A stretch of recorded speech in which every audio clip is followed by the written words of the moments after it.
Hey, welcome in. Welcome to the Arrowhead Addict podcast. We are here coming to you live. The Kansas City Chiefs are going to the Super Bowl. You only win a Super Bowl 2 times every 5 years, right? Oh! The warm-up act is over. Let's bring in Melissa Etheridge, massive Chiefs fan. Melissa, Super Bowl champion, 2-time Pro Bowler, and Trent Green. Trent Green, how you doing? Hey, what's going on, guys? And he picked it up! He picked it up! He's gonna score!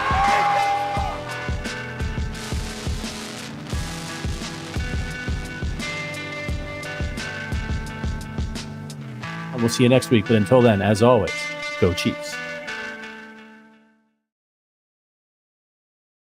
Arrowhead Addict podcast. I am Sterling Holmes, Joshua Brisco on this Tuesday. We got a new little fun setup rocking. So shout out to Richard, building websites for the fellas. Look at him go. Shout out Richard. Hopefully this works. I'm not technologically savvy, so I apologize in advance. Anything that messes up is completely on me and no one else. Brisco, how you doing, baby? I want to go ahead and echo that and say anything that messes up in today's show is Sterling's fault and nobody else's.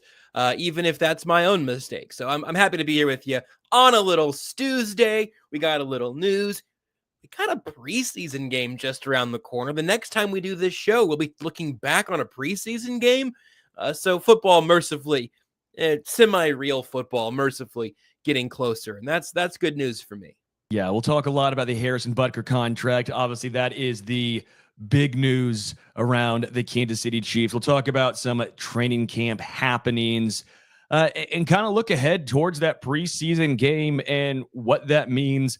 We won't do our 53-man roster predictions today. I thought maybe we save that for one more week. Brisco, if that works for you, I think next week is kind of I certainly didn't prepare one, so I think that's great.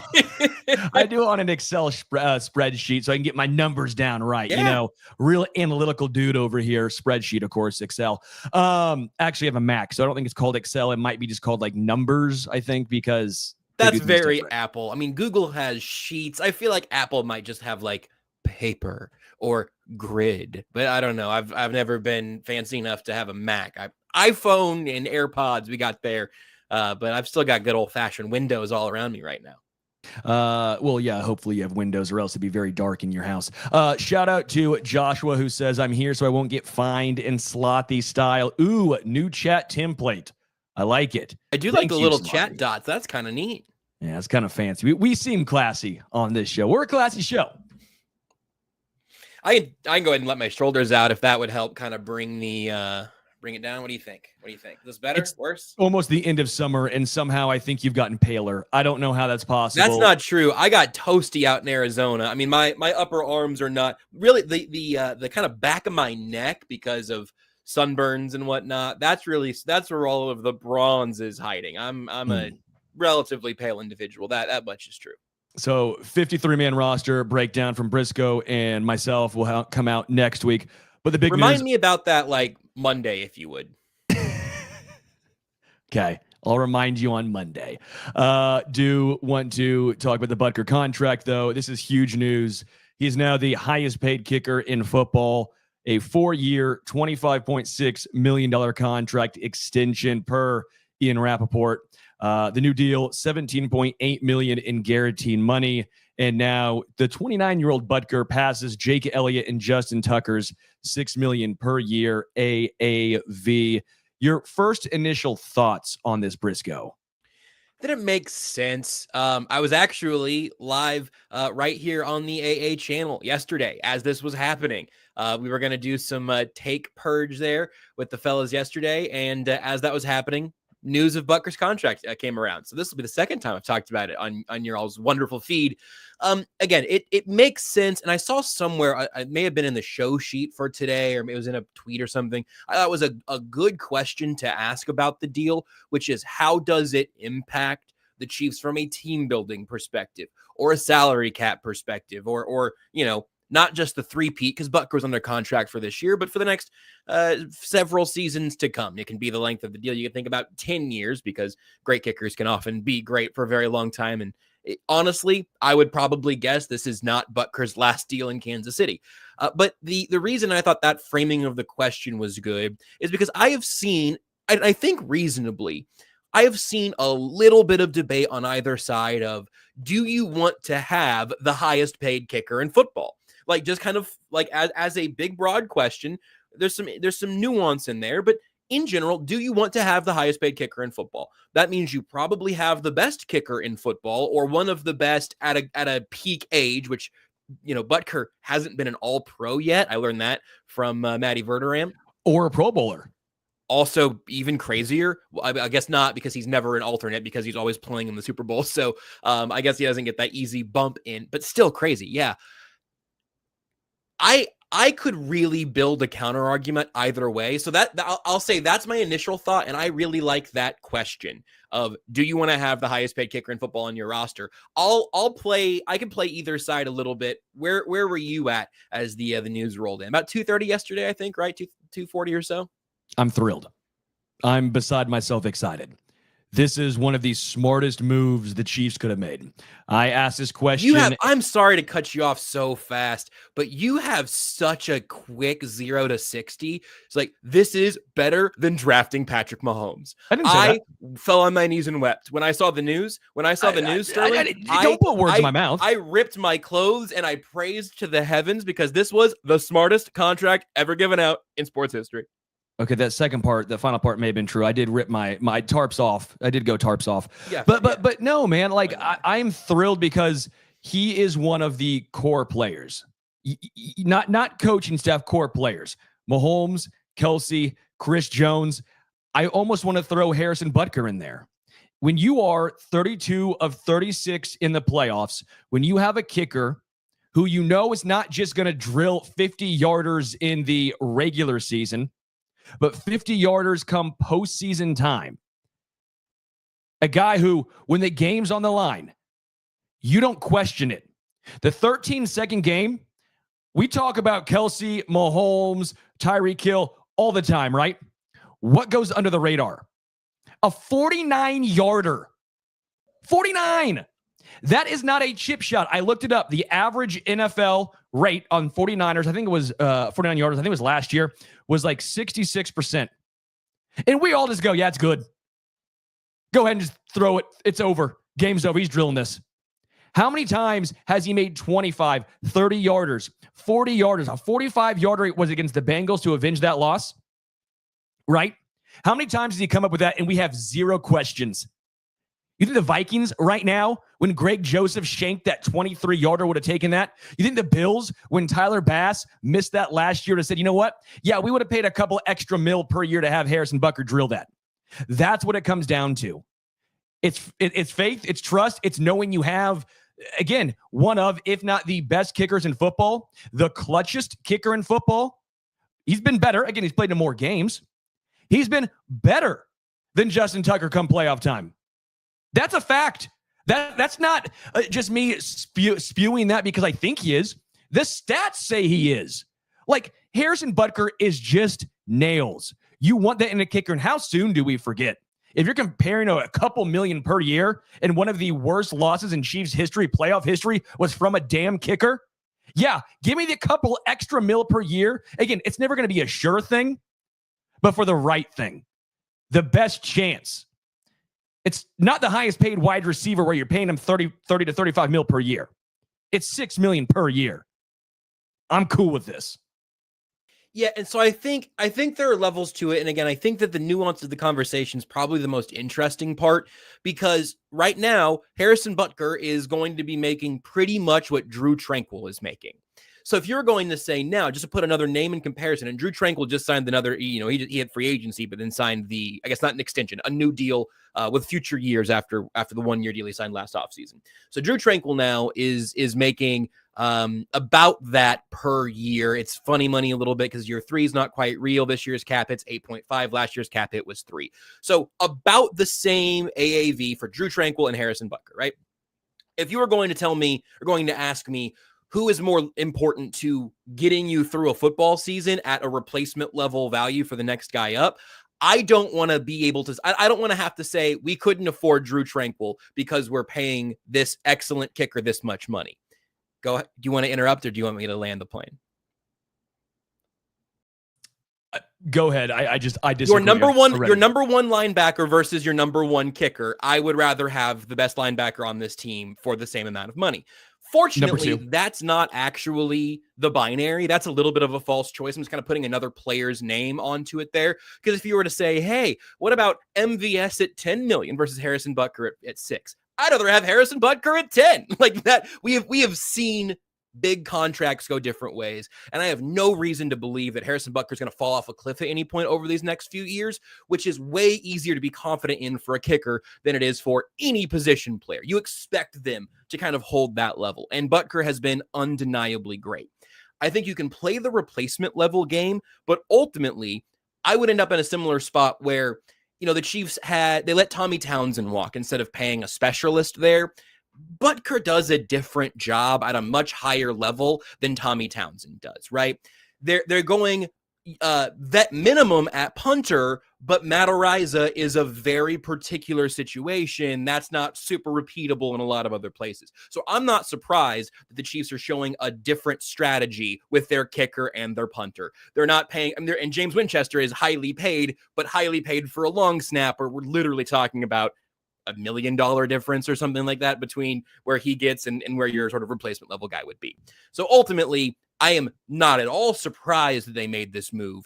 And I am not against it. I think that as his career continues and as the Chiefs run continues, when I ask the question of, do you want to have the highest paid kicker in football? I think that there are a very, very small number of teams who should be thinking, yeah, that's something that's a premium we're willing to pay. The Chiefs are one of those teams, in large part because of those playoff moments. If you are a team that's hoping for a division title outside shot to get a hat at the end of the year, you probably shouldn't be paying a bunch of money to a kicker. Harrison Butker is not very valuable to you if you're 7-10, because he's not kicking game-winning field goals for you in high leverage situations in the playoffs. For the Chiefs, he is. For the Bills, it would make sense. For any of these teams that are kind of on that perennial playoff contender path, it makes sense. So ultimately, I do think this made perfect sense for the Chiefs. I think it also is fair to ask where you want that number to be. The other thing, even now, if you say, hey, so, is this going to change the ability to pay Nick Bolton or Trey Smith? I think they're going to pay Creed regardless. The dominoes do fall that way. But the other thing about a kicker resetting the market is that you are tiptoeing over Justin Tucker. You're tiptoeing over the top of the market. If this was a $12 million AAV deal, I would be forced to have a different attitude about it. Around 6, it's more money than most teams should pay to a kicker. The Chiefs are planning on having their kicker in divisional round games, AFC championships, and Super Bowls, and that's not the time you want to be cutting corners. So I think it makes total sense, but I think it's a little more complicated because it's everything in the NFL is connected. You cannot spend a nickel without it impacting another position group. So I think it's a valid conversation, but I also think the Chiefs probably did the right thing here.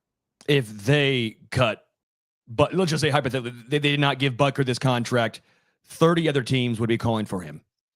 The only I just don't think Justin Tucker and Brandon Aubrey with Pride the Cowboys are the only teams that would probably say, you know what, we're fine where we're at. The reason why he's a top 3 kicker for sure.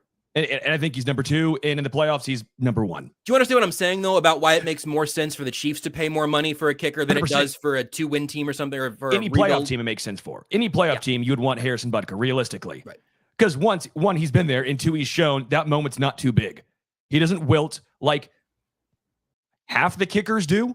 Now, a lot don't have the opportunity, so if you miss one, that might be your only chance. Butker missed his first playoff field goal and then proceeded to go 32 of 35. Yeah, since good then. stretch. Good stretch. Yeah, I mean, it's just absurd how good he is, how clutch he is. You're talking Adam Vinatieri territory. It's just the consistency, because that's also the thing. Because again, another little devil's advocate thing. Even though I have said some clauses in the course of this show so far where I have been afraid you were going to drive to my house and beat me, but Dave Toub and Brett Veach found Harrison Butker on the Carolina Panthers practice squad.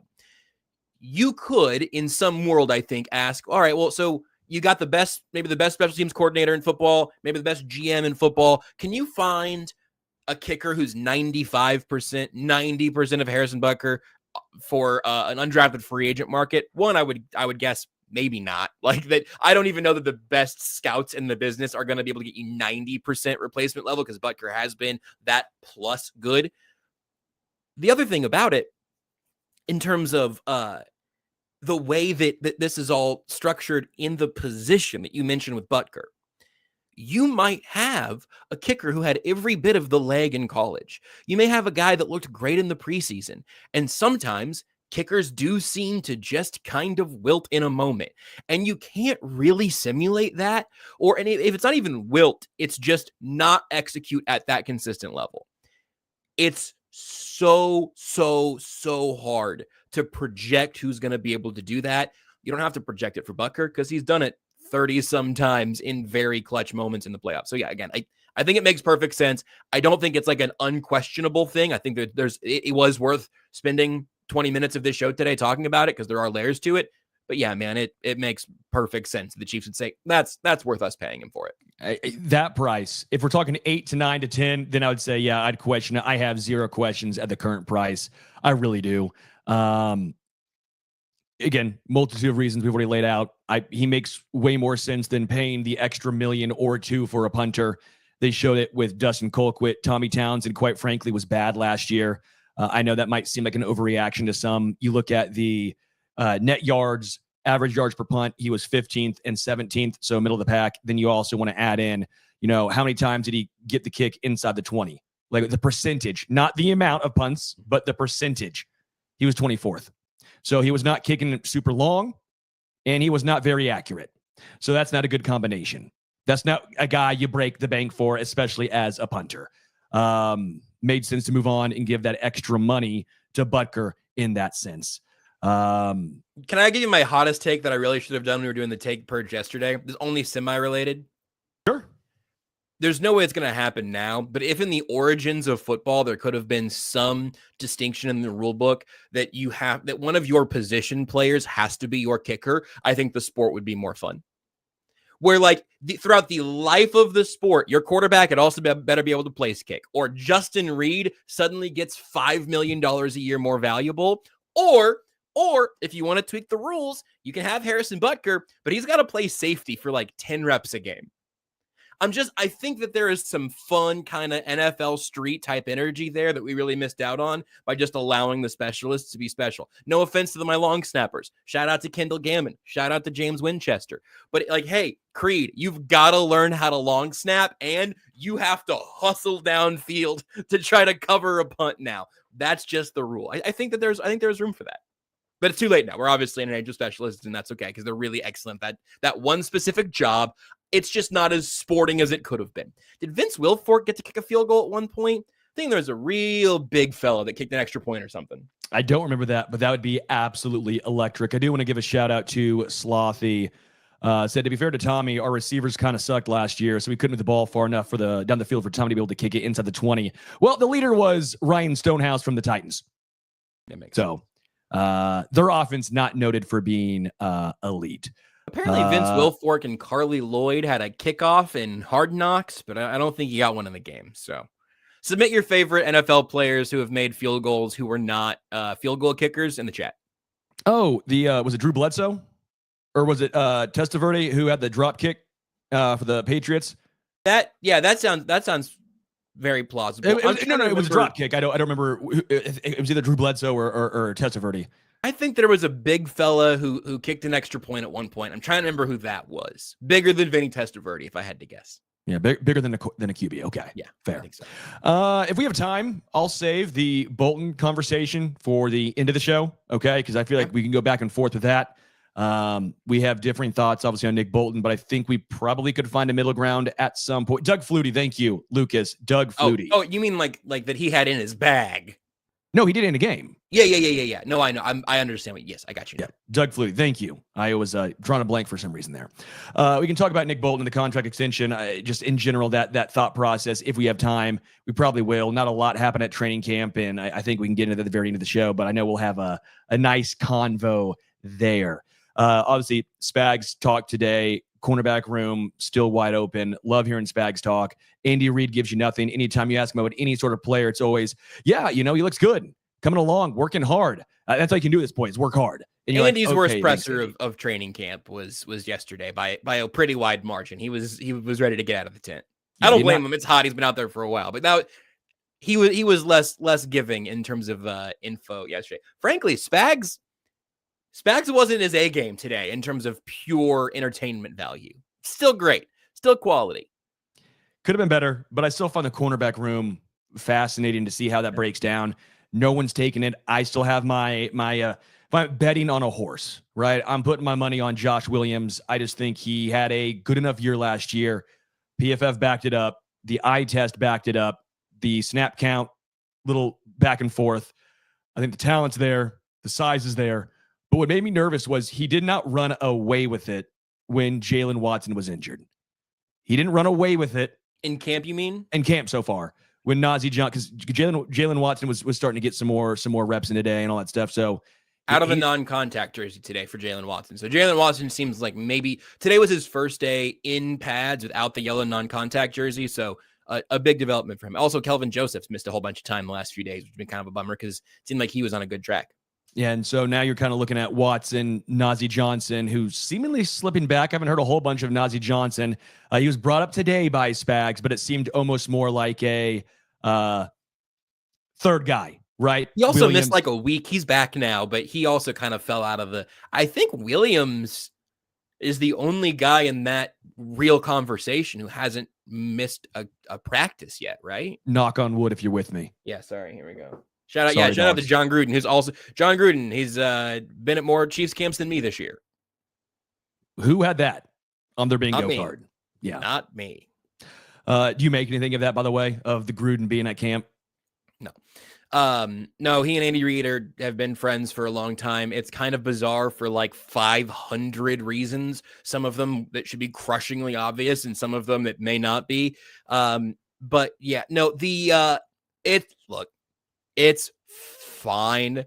He's not who I would have rushed to camp, but I'm guessing that was like a Andy Reid, John Gruden text that led to all of this. I don't think Gruden was applying for on-field credentials, and I'm not sure that Gruden's leading any meetings. In fact, I don't think he could because of like the NFL's rules on stuff like that. But maybe he's spoken. I don't know. The way that Gruden's career seems to have ended, both in the Raiders mess of all of that and in the emails and the racism and the misogyny and everything, I wouldn't have probably extended that invite. The funniest thing that I saw, no offense to Mizzou legend Chase Daniel here, but he quote tweeted, yeah, I know, I get it, Stu. You ride for Nick Bolton, and then you tell me why this was a good tweet by Chase Daniel. He quote tweeted the first clip of Gruden at camp, and he quote tweeted it and said it was very, very, I'll get the exact quote now, but it was like, Chiefs offense just got scarier. And I just quote tweeted that with it. Guys, you will never guess who this is about, because I don't think that John Gruden being at Chiefs camp is the thing they were missing last year, or what they need to three-peat for the team that has gone back-to-back and a head coach that most recently flamed out in extraordinarily horrific fashion, both on and off the field. I'm not more bullish on the Chiefs because Gruden was at camp. I'm not less bullish on them either. I don't care either way. They obviously are friends since they both always almost talk the exact same, where he's looking good, man. Looking good, man. A lot of mans being dropped by those two guys. All right. Generic Prince. Generic Prince is interesting. He spoke today, was talking in regards to, was that today or yesterday that Generic Prince spoke? It was today. Yeah. It runs together. No shade. Oh, it does. But Spags at like a B- Spags game, Rashee Rice saying that his legal team will handle that. Oh, no, we're getting to that. That's the final one. Rashee Rice is final. That we're wrapping up with Rashee. I won't lead into it, but just, it was not a terribly telling day of pressers. Prince had a couple of things, but it was not a great day for listening to press conferences. No, it was not. It was a boring one. Let's talk about them after we listened to them. In regards to generic Prince, he's been getting a lot of first-team reps, obviously kind of splitting with Isaiah Pacheco. They're not going to run Pacheco too hard. They know what they have in Isaiah Pacheco. They don't know what they have in generic Prince, a guy who, when he was coming out of the draft, was ranked 5th in the athleticism score, that big power back with also the speed, 6 foot, 215-ish, ran a, was it 4.41?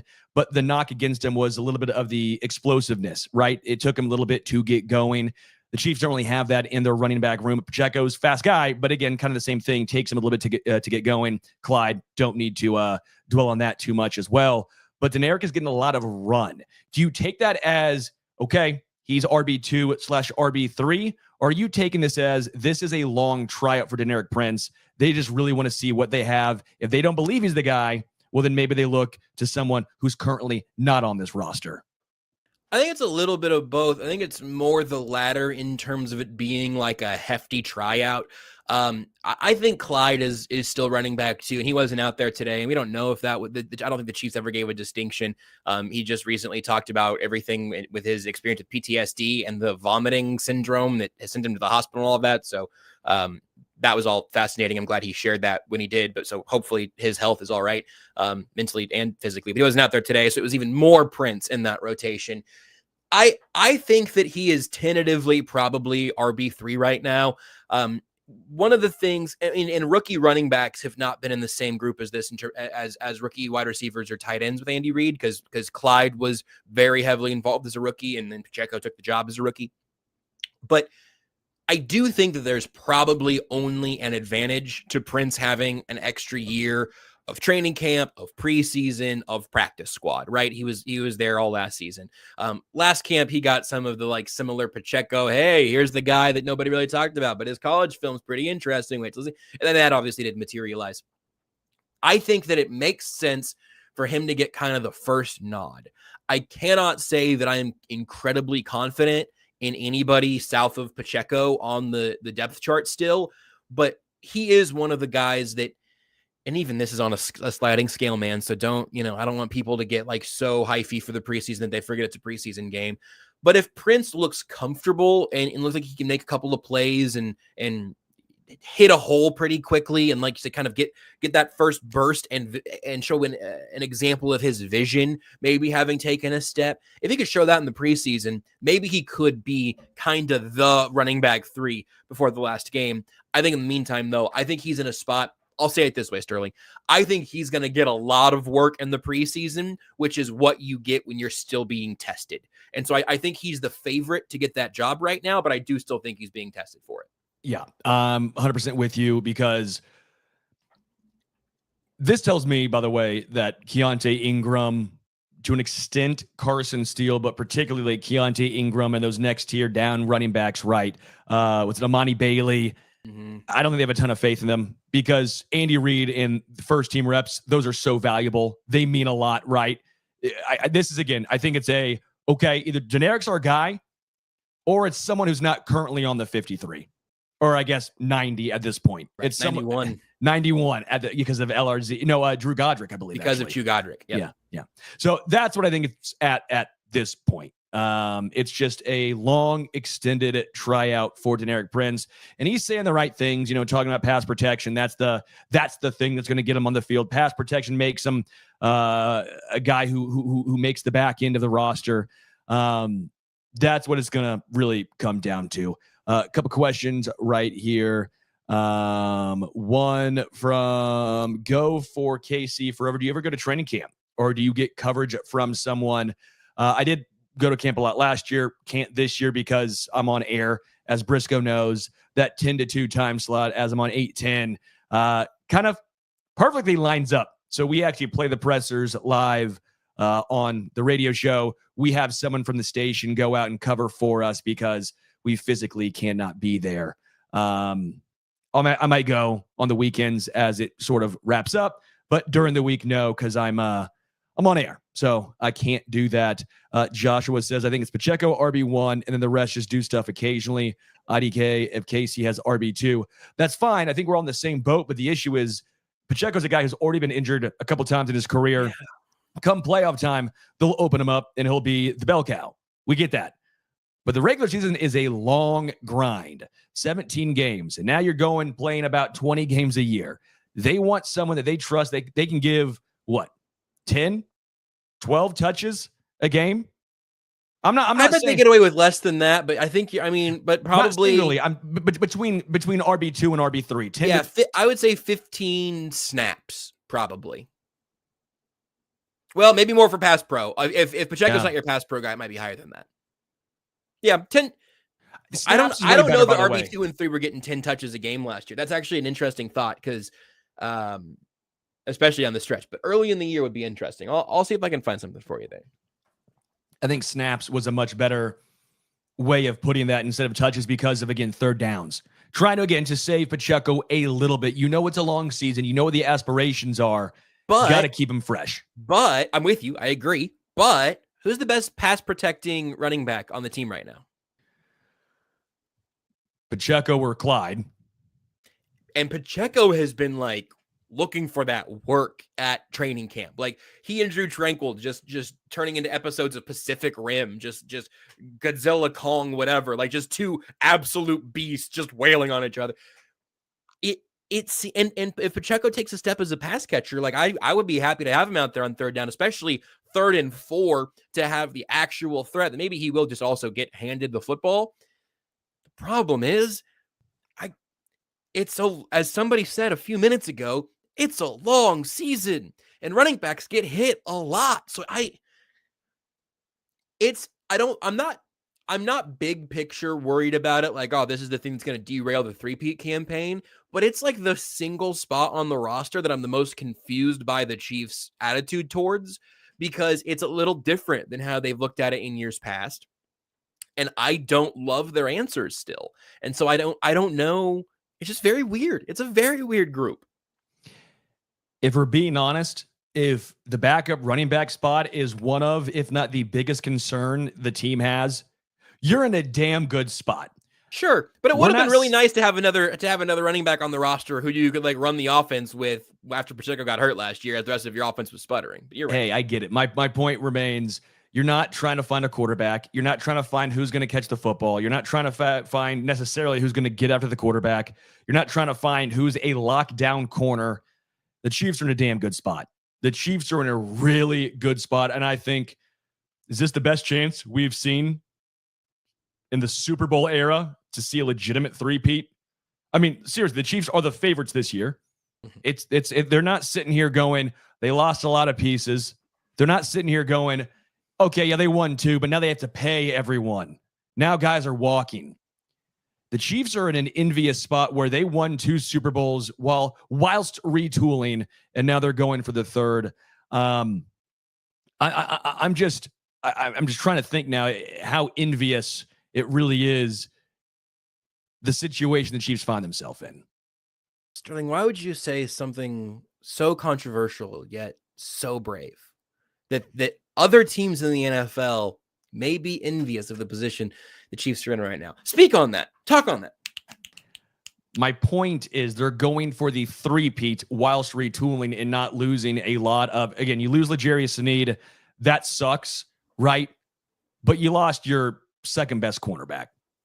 You want to say best or second best? Fine. But that's the big loss. You're right. It's not like you lost your quarterback or you lost Chris Jones or when you lose Tyreek Hill, the number 1 player, apparently, according to the NFL, top 100, and you win back-to-back Super Bowls because, of course, he's the most influential player, of course, right? Miami must have the best player in the NFL, right? He must have won 2 Super Bowls recently. I forgot. Not the team that got rid of him. No? Huh. Weird. Oh, but of course, it's only based on last year, right? That makes sense. And that also makes sense why Aaron Rodgers, who played 4 snaps, is 73rd on the list. Huh.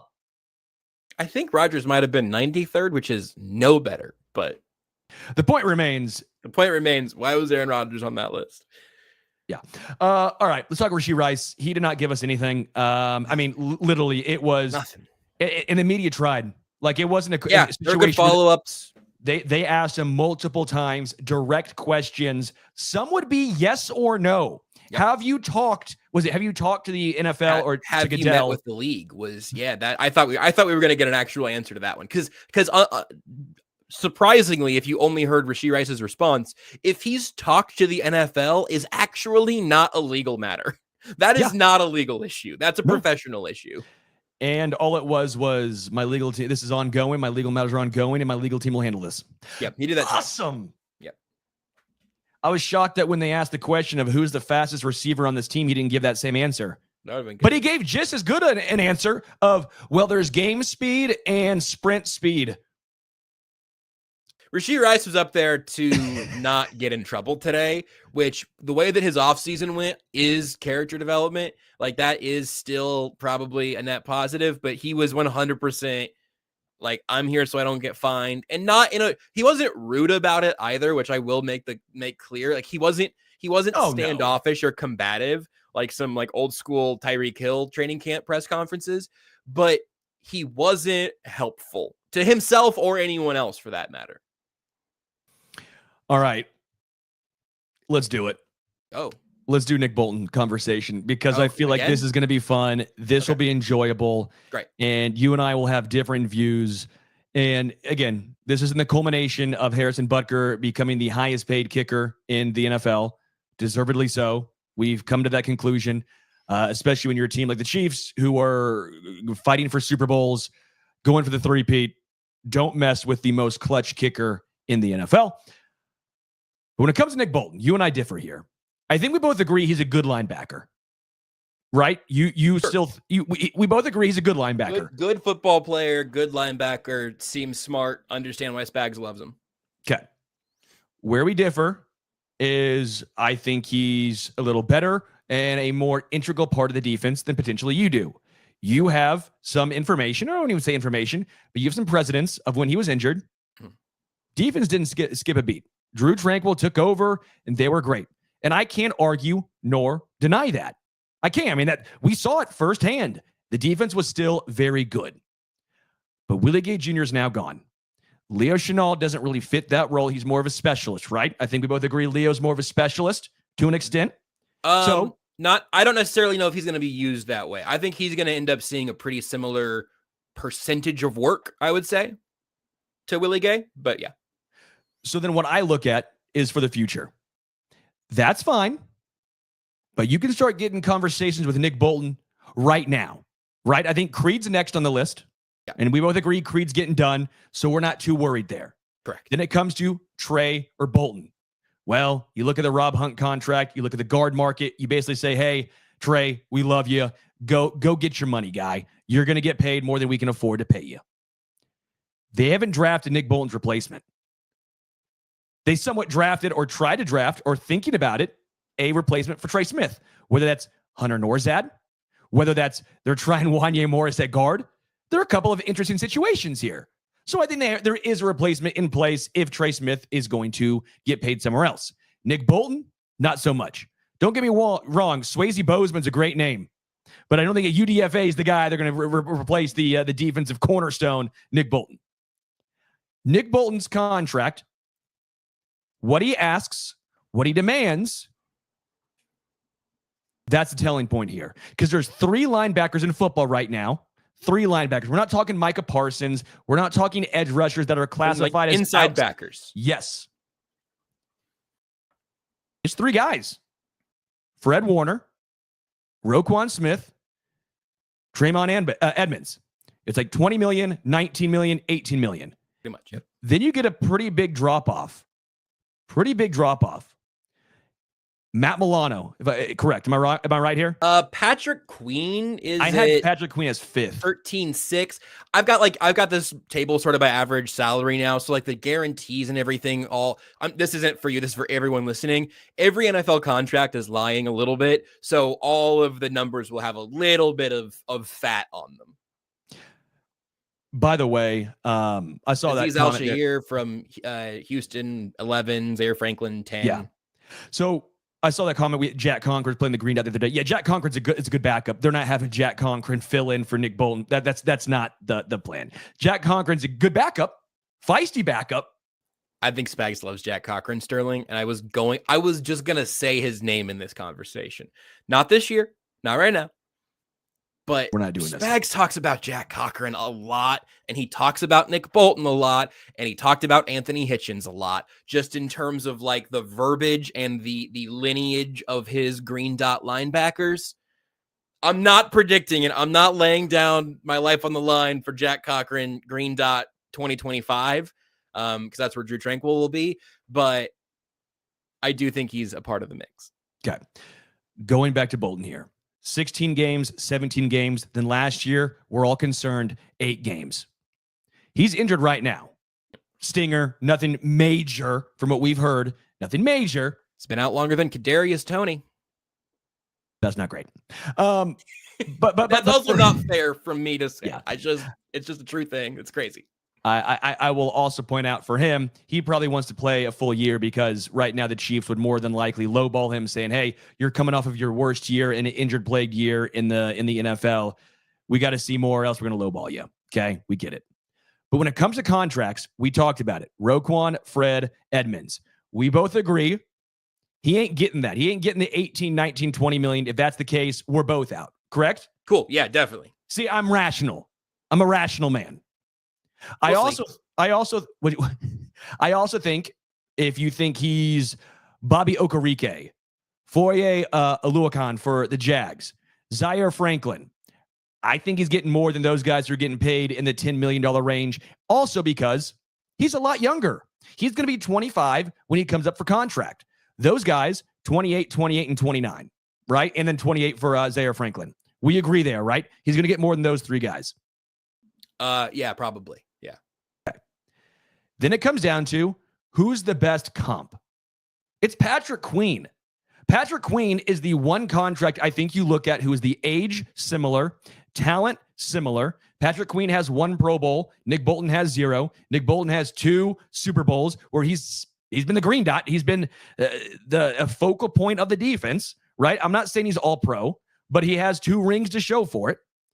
I think you're looking at a Patrick Queen contract. And when you look at a Patrick Queen contract, what you're looking at is $41 million overall, 13.66 AAV with only a 3-year deal, so it's a little shorter than some of the bigger ones above him. Queen wouldn't hit the market again, presumably. $20 million guaranteed. Now, the Steelers did something interesting where it's only $6 million this year, $17 million cap hit next year with a $7 million dead cap hit. Steelers did something a little weird there because Patrick Queen did have more question marks, but somewhat similar to Nick Bolton with the injury, right? I think Nick Bolton and Patrick Queen are almost exactly the same when it comes to what they'd get on the open market. Would you pay Nick Bolton a Patrick Queen contract? No. Do you want me to expand on it? I wasn't sure. I would love for you to expand on it because I think that's the exact number that both sides would enjoy. I think Bolton would like to get more because of the rings, right? But I think the age, the talent, all of that is so incredibly similar.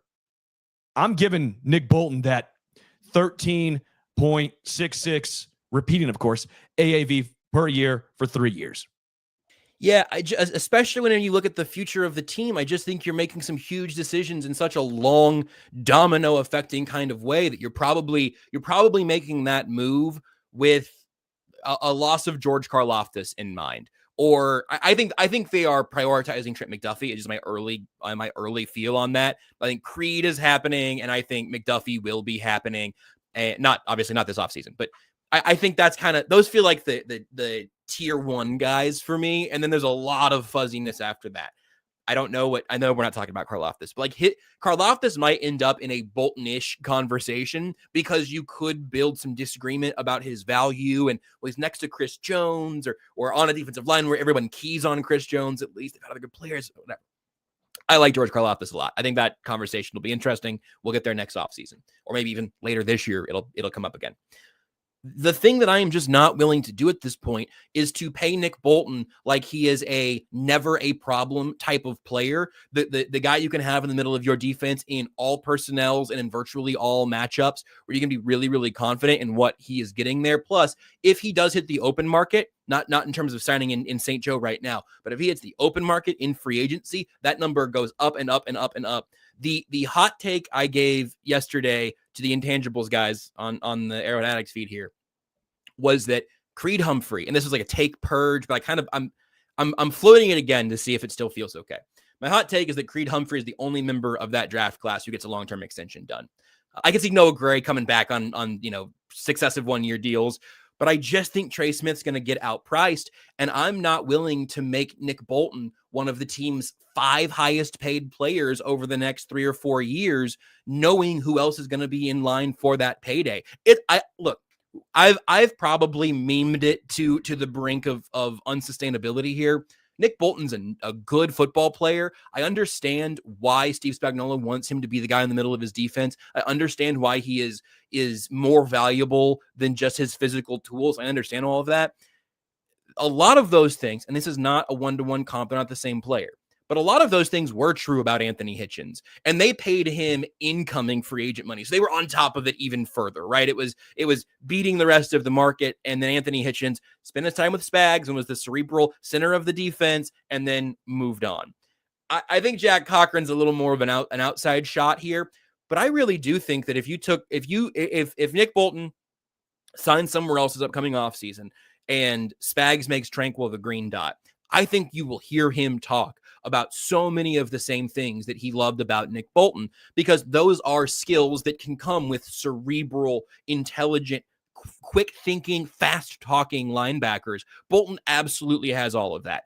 I can even say I was not excited about that draft pick at the time because I was not excited about them doubling and then eventually tripling down on linebackers. I know you went to Mizzou, so you had no choice but to like the pick. I understand that. I respect. He's a stud. But they had put a lot. It's what every Mizzou fan says. It doesn't change what he's doing in the NFL. But they had just drafted Willie Gay. In the NFL. What number of, you're asking me if I would pay him a top 5 linebacker contract? I'm not sure he's a top 10 linebacker. If you're going to get him at legitimate value, then there is. So let me go back to the draft thing.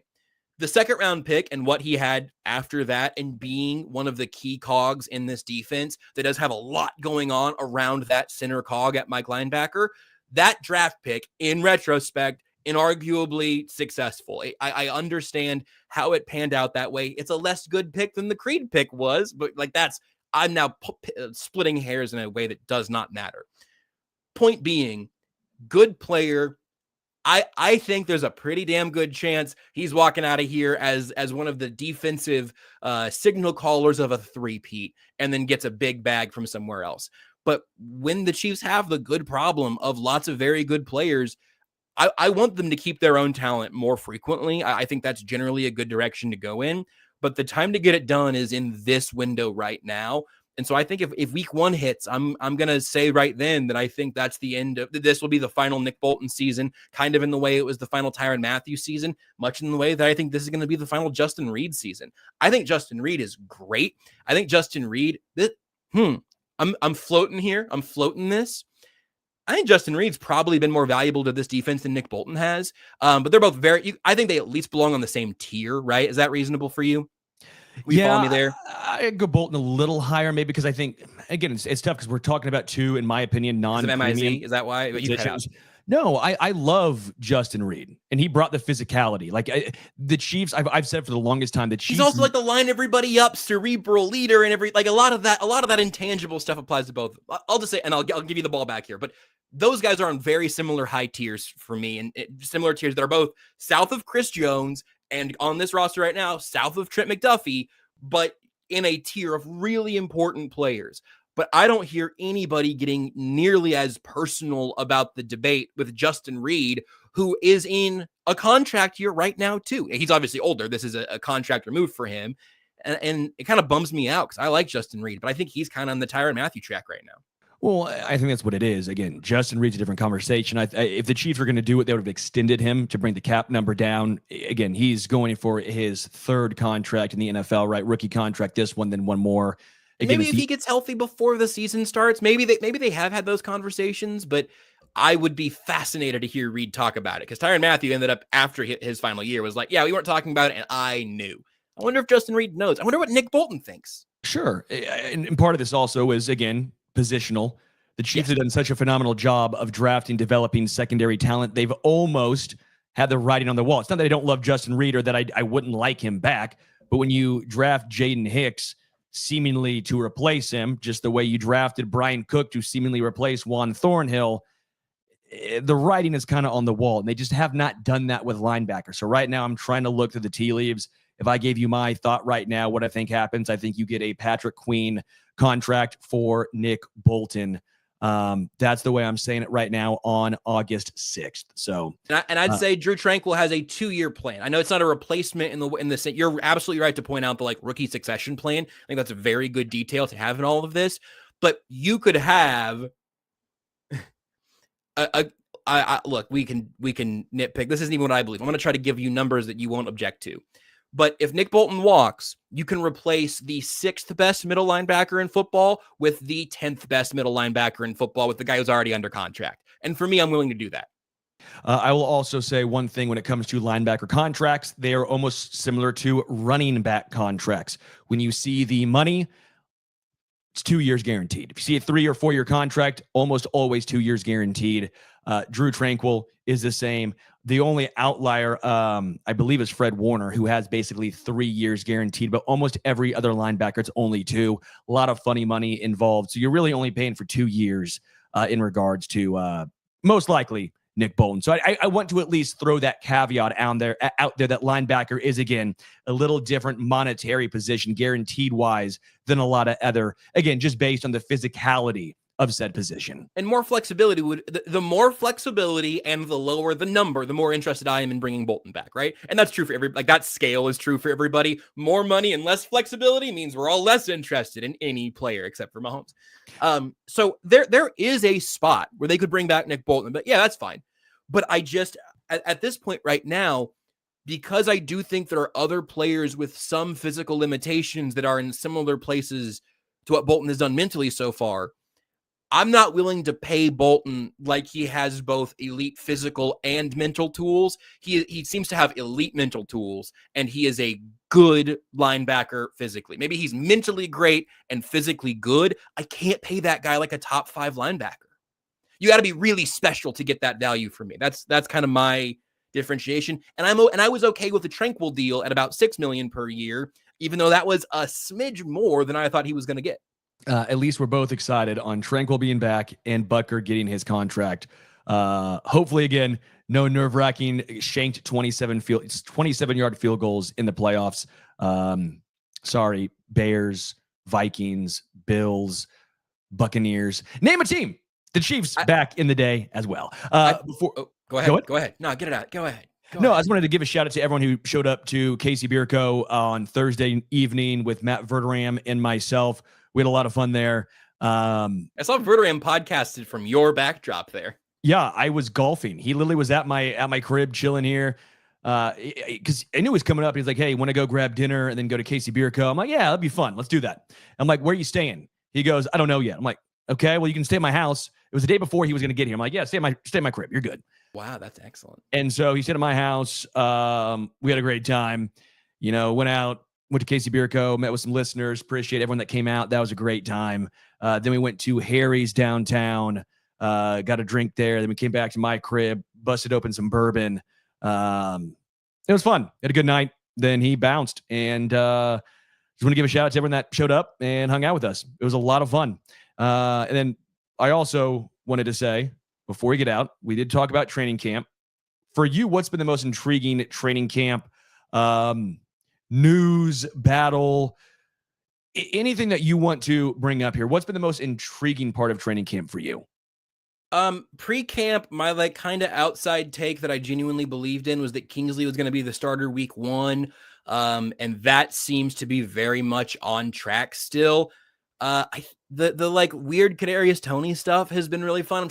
Kingsley is the most important development by a mile. I mean, just because someone's going to be the starting left tackle protecting Patrick Mahomes. So, my hope for Kingsley pretty much aligning with the production so far. Some rookie mistakes and some bad reps here and there, but that's been pretty much kind of what I was optimistically projecting. That's definitely the biggest one. I wonder if there's a little off the beaten path one. Do you have an obvious? Do you have either category there? Kingsley was more or less my take. He's been maybe talked about or given the first team reps more than I expected from Wanye Morris. They played Wanye at guard then prior to his injury, of course. And they asked Andy, it may have been Seren, and goes, Hey, so, Wanye is playing guard. You have the same idea to do that with Kingsley, and Andy was basically, he's a rookie. We want to get him comfortable with one position first, but more or less that tells you, hey, he's a left tackle. He ain't playing guard. That's how I viewed that today. Some minor stuff I saw that was kind of fun. Jared Wiley cooking Drew Tranquil. Thought that was interesting. That tells me more about Wiley than Drew, because we both agree Drew Tranquil is a stud coverage linebacker. I love Pacheco and Drew, also Drew Tranquil, getting into it almost every day at practice, choosing each other to go up against in pass pro. That's fun. I just love Drew Tranquil in general. I think he was a phenomenal addition to Johnny Gomes. If Johnny Gomes was also a very good player for the Royals, you love seeing it. A couple of other ones that I think are pretty fascinating was ever since Xavier Worthy got just destroyed at the line of scrimmage, he's been cooking folks at practice. That's great to see, whether that's Andy, whether that's him giving him more of ability to get off the line of scrimmage in regards to press coverage. That's nice. Ariza, I've heard was a little inconsistent so far, but when he does get a hold of one, you're seeing 70-yard punts, just the absolute boot that guy has. That's nice to see. Thought there was one more tidbit I had. Oh, Justin Ross.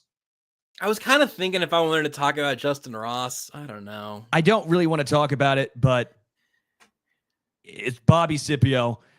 I've now come to the conclusion that I don't think Justin Ross makes the starting 53. I don't. Yeah. I think he's practice squad, and I do think we'll see Justin Ross at some point in a game for the Chiefs during the regular season. It's hard not to get excited when you see what's going on in the back of the end zone.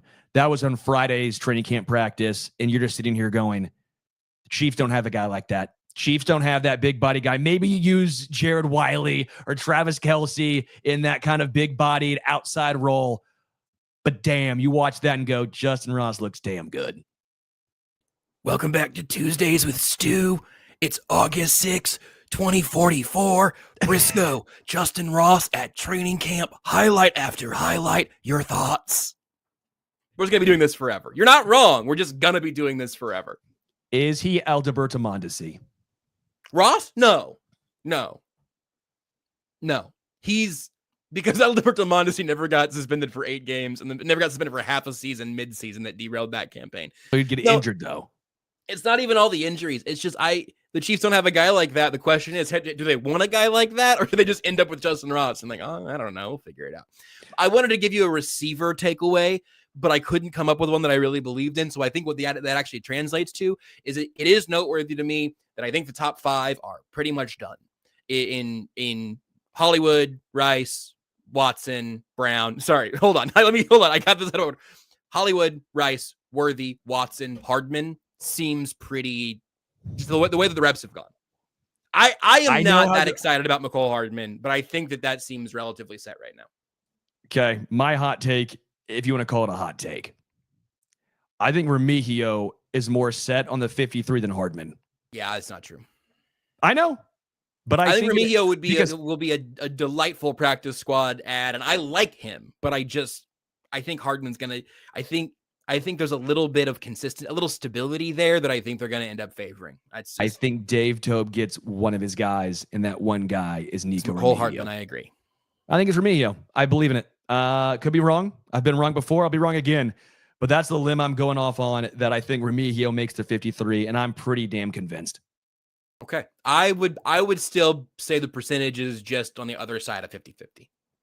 All right. We'll disagree because, we can't agree on everything because wide receiver 5, 6, and 7. So important stuff. Yeah. Again, that's how you know the Chiefs are in a good spot. We're talking about that while other teams are talking about who's wide receiver 1, who's getting after the quarterback, who's protecting the quarterback, or God forbid, who the damn quarterback is. The quarterback.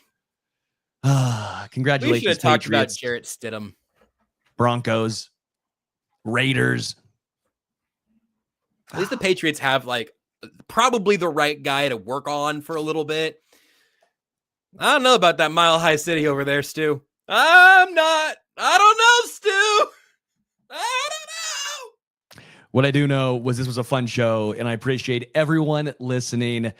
Shout out to Brisco. Follow him on the X at JB Brisco. You can follow myself at Homestretch KC. KCSN coming up with Brisco at 4:30. 28 minutes away from hearing Brisco yet again. Probably 38 minutes away, but you know, it's you just push it back just a little bit. I want to give a shout out to everyone who listened. If you want to give us a review, we do appreciate everyone who is giving more reviews on Apple Podcasts or wherever you get your podcasts. We really do appreciate that. And let us know your thoughts if you liked this new setup. Again, little different here. If it messed up, that's my fault. But I do want to give a shout out to Richard because Richard had to do a lot of back end work getting this all set up. So shout out to Richard. Shout out to Richard's back end work. That's Richard doing the work. We just talk sports. Until next time, we are out.